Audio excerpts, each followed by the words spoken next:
Vibe to release the world's first blockchain-based first-person shooter game. A recent announcement from Vibe has revealed it plans to release a first-person shooter, FPS, game on blockchain technology. The game, called Vibe or Die, is set to be released on January 12, 2019. Vibe is an ERC20 token that powers the Vibe Hub technology running on the Ethereum blockchain.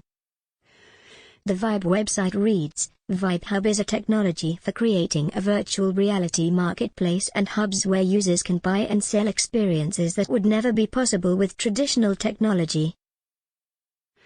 The Vibe team is proud to announce that we are releasing a first-person shooter game on the blockchain that will integrate Vibe, ETH, and BNB cryptocurrencies. The game is called Vibe or Die and does not look too dissimilar from popular FPS game Halo.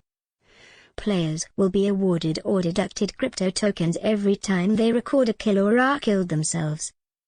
The announcement states that there will be 4 different game modes available to players. At the moment, Vibe or Die looks to be PC exclusive, and will require use of a VR headset.